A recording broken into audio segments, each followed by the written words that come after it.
When you could clearly see the difference between Momo and Ochako. Momo's like, this is the size of my closet back home. And while you have someone like Ochako, she just faints from how massive the room is. It's like a mansion. It's absolutely hilarious, and I love stuff like that.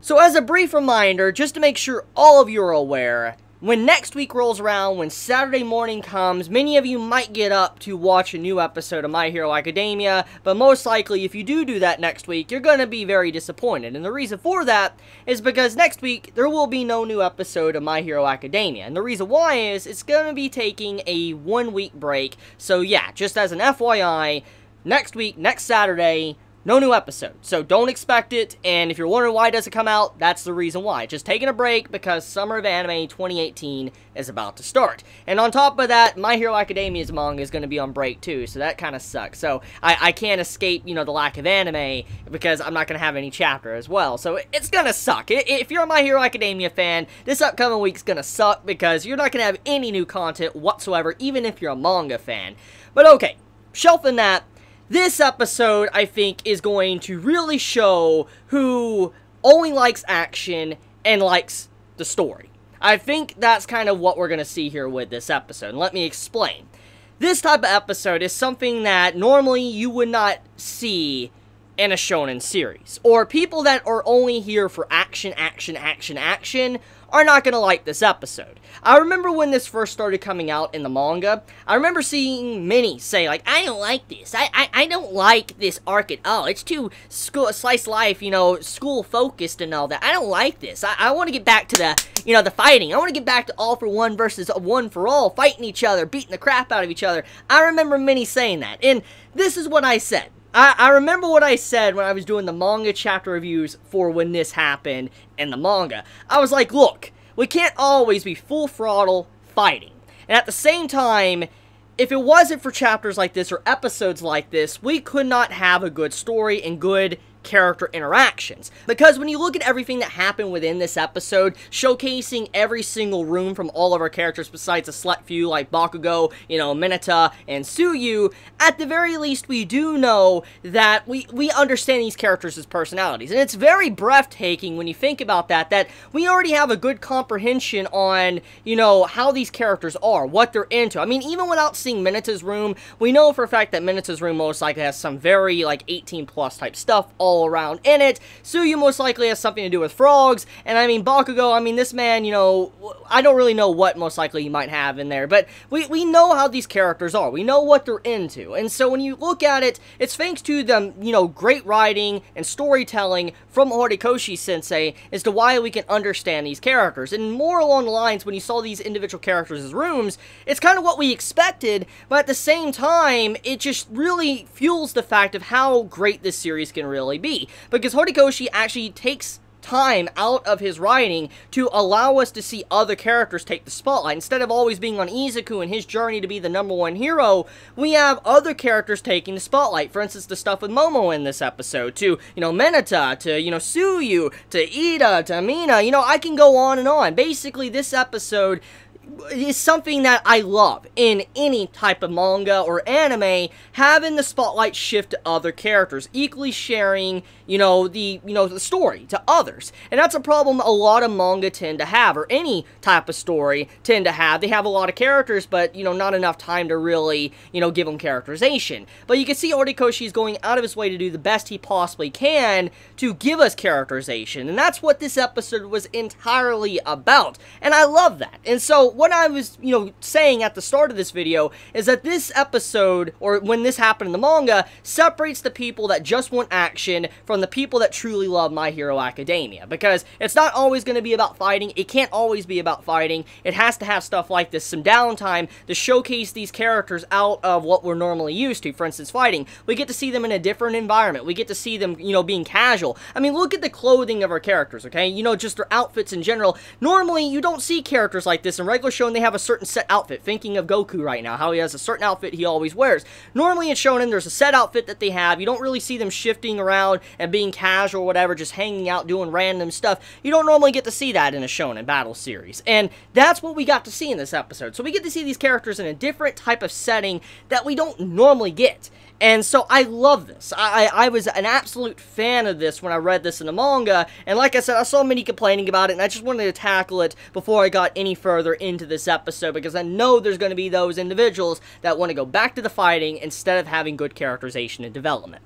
Okay, I'm sorry, a little mini rant done. I just had to get that off my chest, because it's something that happens continuously with the manga of My Hero Academia. I see people complain about stuff like that. I'm just like, stop reading the series then. If you're just wanting action, that's not what the series is about. It's not. The Room King. We got to see all of our characters' individual rooms, and despite knowing what they're probably going to look like, what the individual rooms were going to look like, there was a few surprises and just adorable moments throughout the episode. Number one moment, personally to me, was definitely seeing my boy Tokoyami's room. The man's room was to be expected. We all knew that man was going to have, like, some form of, like, 8th grade shuni, like, room. You know, he was going to look like an emo goth kid or something. We assumed that his room was going to look something like that. And even though we knew that, when we finally saw his room and the characters reacting to it, it was absolutely hilarious. Like, what Kurishima said, he's like, oh, I had this keychain back in middle school. I'm like, oof. Like, yo, he just, like, he's really putting down Tokoyami, and how this man is just like a middle schooler, basically, like he's chuny, and he just loves this type of stuff. I was just dying. Like, I love that. I love my boy Tokoyami, how he's just sitting in front of his door, like he's like not moving, and they just slowly start pushing him out of the way. Like, yo, I was laughing so hard. Like, look, I'm a manga reader. I knew what to expect, but I was laughing just seeing this animated, and oh my god, the voice acting, like, can we talk about that for a second, okay? I don't think this episode would have been as good as it was if it wasn't for the amazing voice acting, not from just one character, but everybody, the entire cast. All the voice actors for all of our characters did a phenomenal job. I mean, Suyu's voice actor, I think, takes the cake just because of that finale of this episode, but I mean, all the voice actors were incredible. I mean, Mineta, even though I know many are going to hate on that man in this episode because of what he did in this episode, his voice actor was really good. You know, seeing Izuku start to scream like, no, no, no, no, no, no, don't come in my room and all that, that was great voice acting. I mean, All Might's voice acting, which he's always been a great voice actor. I mean, seeing Ochiko's voice actor, Momo, Todoroki, just all of these voice actors, they did a great job, and I think that's what made the episode so enjoyable to me. It wasn't just seeing it animated, it was the voice acting that really just brought these characters to life and made me really respect this anime even more than I already do. So anyways, besides the Tokoyami spotlight, I have to say another great hit I liked about this was seeing Mina's room and Jiro's room. Mina and Jiro, I think I'm going to get into Mina first because that's a very simple one, and then I'm going to get into Jiro. Mina's room, I love the design, okay? I love the way her room looks, and you just got to imagine what the lingerie must look like, just seeing how her room design is. Just, I wanted to point that one out. But okay, getting into Jiro, though. Jiro's room, it's expected because we know that she likes musical instruments. This has been established already. But seeing her room and how much she really had in it, it's so cool. I especially love the ceiling and flooring of her room, and I especially love how embarrassed she was of her room. Like, she got very, like, embarrassed, and she started twiddling with her, like, earphone jacks. You saw them putting them together and stuff. I thought that was so cute. I'm like, yo, it's so adorable. The attention to detail for Jiro, and how she was just so embarrassed that Kaminari was really enjoying it. I just thought overall that entire segment was freaking cool, because I love Jiro. She's one of my favorites, besides Mina as well, and just seeing Jiro having that little spotlight, I'm like, I need more of her. She's just such a little cinnabon. So we also have an Ida moment. Ida's entire room is, yeah, it's Ida.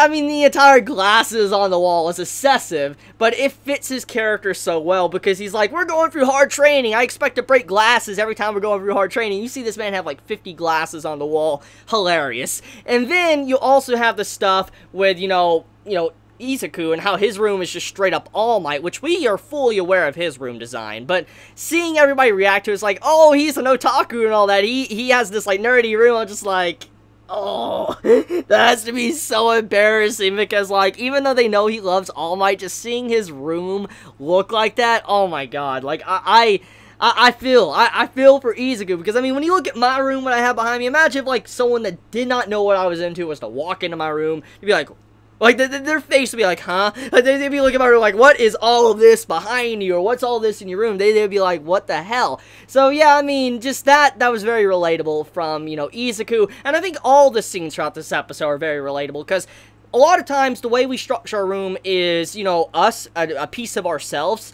And so, when someone gets to see your room, like your personal space, it really matters a lot, because people can judge you for that. And so I like how relatable this episode can be. And then you have the stuff with Todoroki. He's like, I tried really hard to make the floor like it is. Oh my god, that scene, that had me dying. And then, let's see, I'm trying to think of all the stuff that happened. Just the individual rooms, okay, just to cut it a little bit short. The room scene, the Room King stuff, I think was absolutely amazing. There was a lot of little attention to details, especially like Ojiro and all that, and how his tail went down. I mean, there was some great stuff with Sato and how he was making food, like his cake. I just think overall that entire segment was just well done. And even on these like little episodes that honestly don't matter at the end of the day, I think it just shows that Studio Bones really cares about the series. The entire team working on the series cares about it, to even go as far as what they did for this series, to go into details and, you know, just have little interactions with the characters just looks so good.